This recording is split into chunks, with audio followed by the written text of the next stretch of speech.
Glory, glory to Jesus. The book of Sirach was written by a wise and pious Jew, Ben Sira, a well-versed in Jewish law and custom.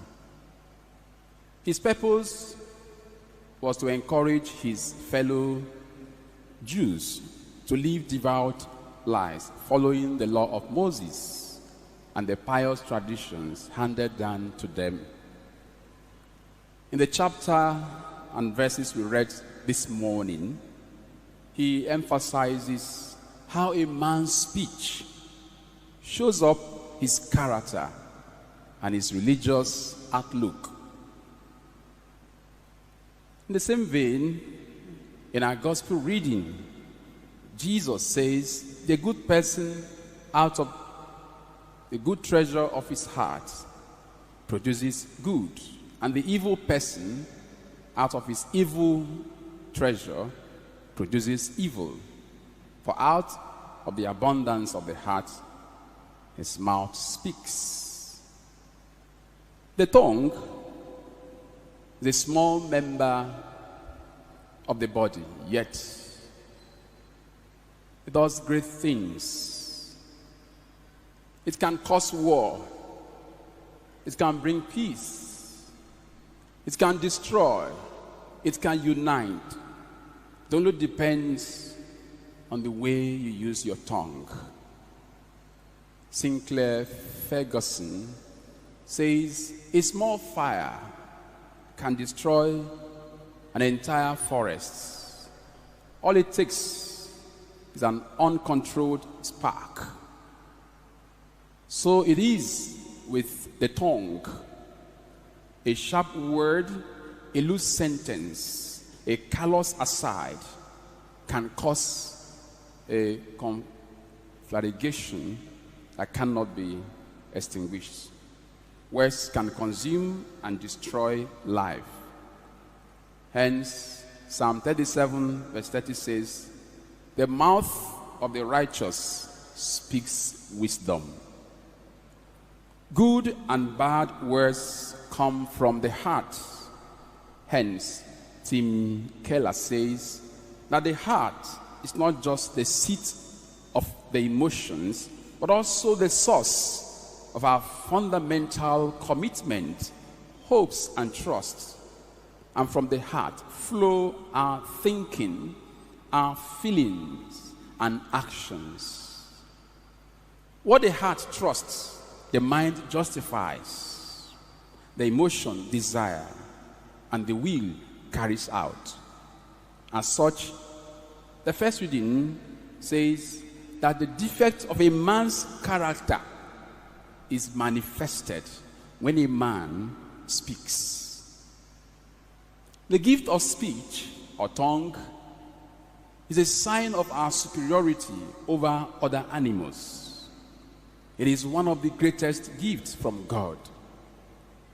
It is, however, at the same time, one gift that is misused to cause more offenses against God and our neighbors.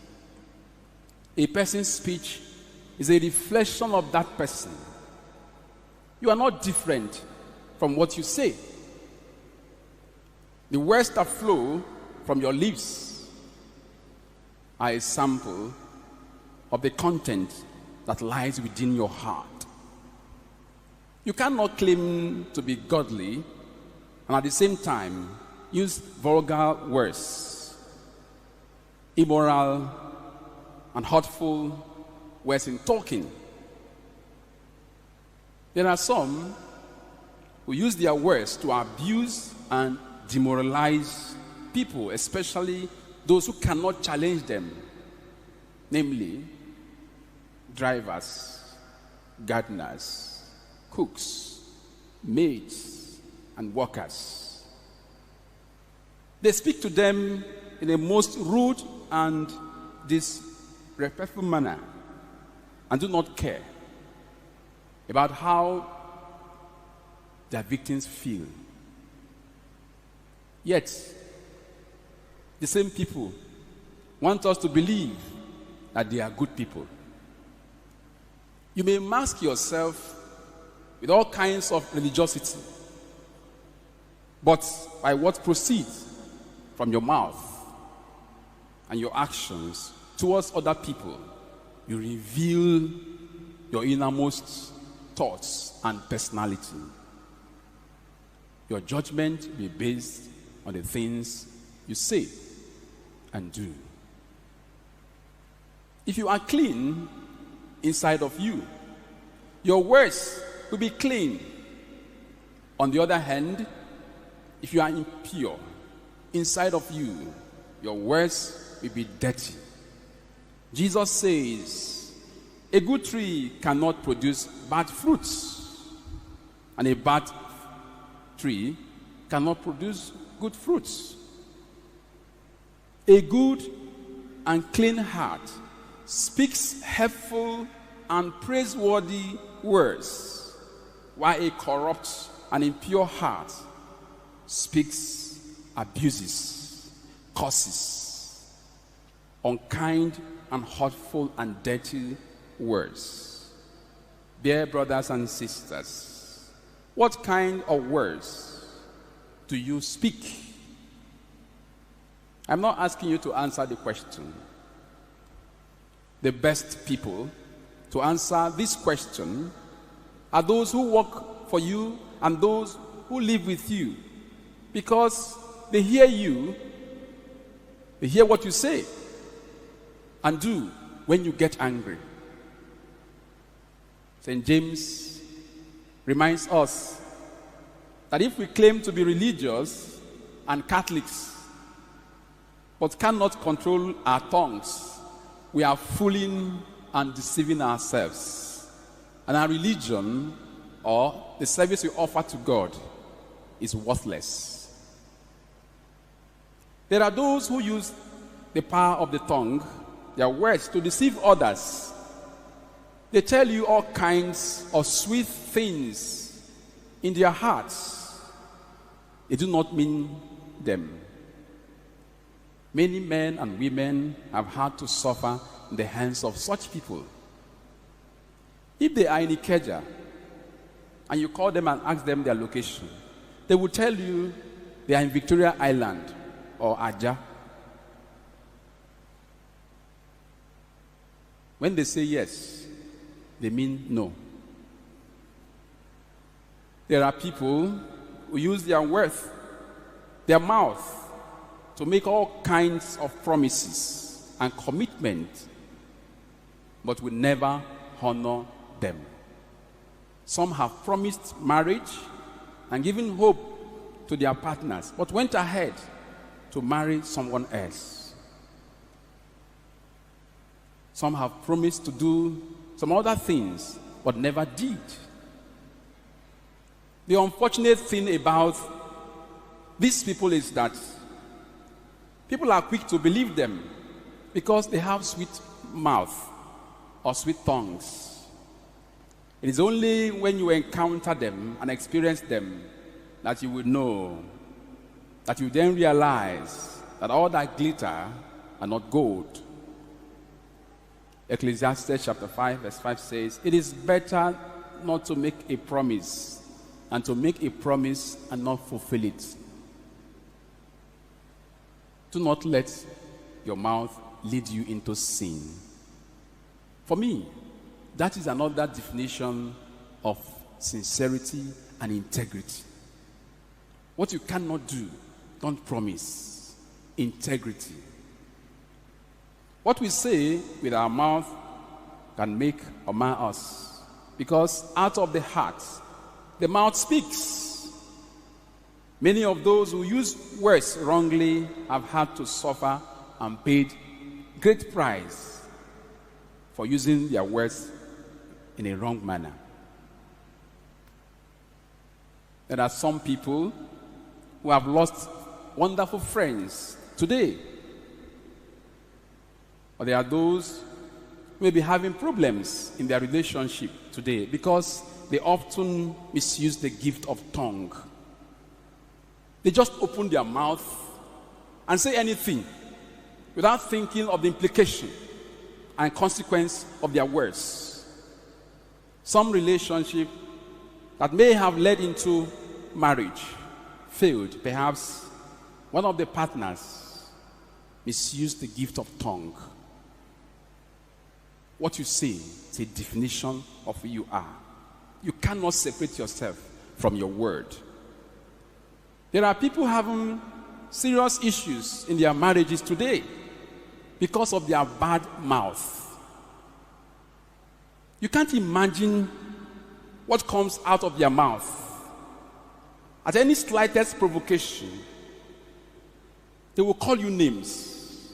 They will abuse your life, your parents, your siblings, and everything about you. And after which, they begin to regret and cry because of the horrible things they have said with their mouth. May God have mercy on them. They don't know when to talk and when to stop and how to use words. They are not wise. Hence, Sirach chapter 20 verse 7 says, a wise person will not speak until the right moment, but a bragging fool don't know what that time is and when that time is. Sirach chapter 20 verse 8 says, no one can stand a person who talks too long or too much and will not give others chance to speak. Brothers and sisters, a sincere friend of mine who was having some marital issues some time ago once said to me, Father, my greatest problem in this marriage is my mouth and anger.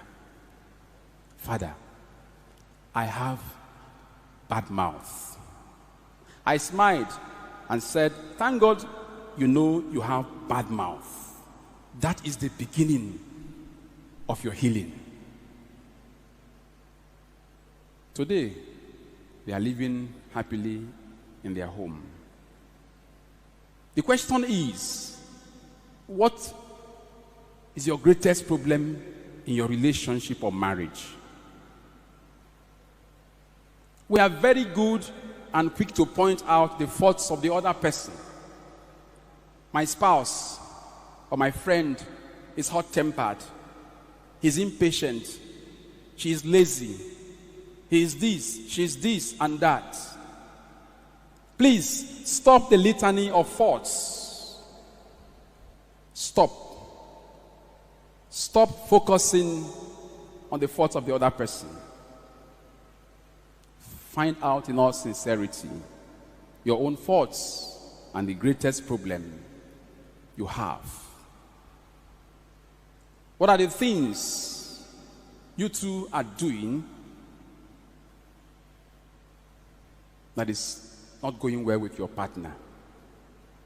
It is possible that the little things you consider as insignificant that you are doing is what is making your partner behave the way she or he is behaving today. For you, it is insignificant, but to your partner, it is hurting him or her so much. So stop the litany of faults of others. Brothers and sisters, Jesus says in our gospel reading, first take out the speck that is in your own eye, and then you will see clearly to take out the speck that is in another's eye.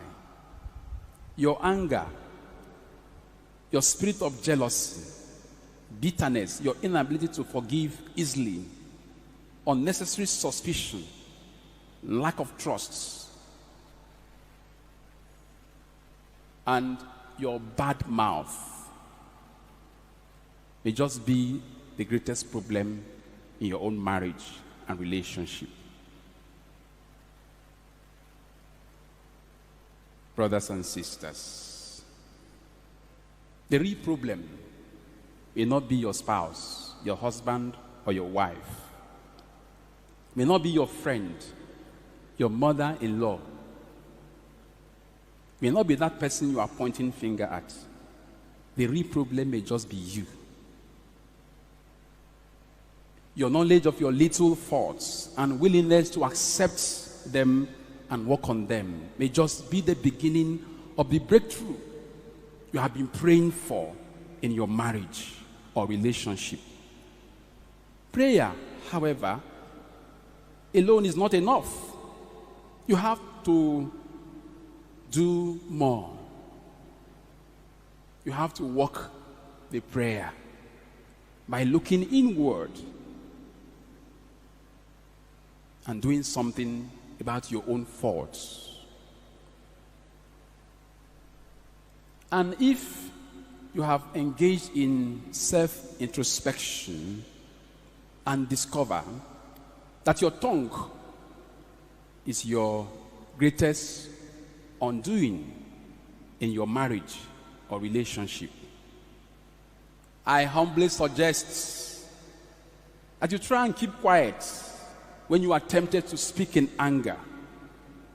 It is difficult to do, but possible, and very rewarding.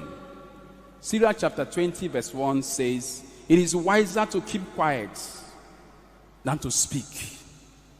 And Captain D says, "Your silence can solve problems that you are trying to solve with verbal battle." You can create a place for yourself in someone's heart if you really know how to keep quiet. When there is misunderstanding and some people keep quiet, it doesn't mean that they are fools or weak. No. They do it because they understand that speech is silver, but silence is gold. Silence can sometimes be the best solution to some issues in our lives. Ask your elders and they will tell you. James chapter 1 verse 19 says, "Be quick to listen and slow to speak and slow to become angry. For a man's anger does not bear good fruits that gives glory to God." No one has ever made good speech in anger. Hence, Ambrose Bierce says, "Speak when you are angry, and you will make the best speech you will ever regret." And if you must speak, our senior brother, St. Paul, says in Philippians chapter 4, verse 29, "Don't use foul or abusive language, but let everything you say be good and helpful to those who hear you." Those who have ears to listen to what the Spirit is saying to the church this morning. For out of the heart, the mouth speaketh.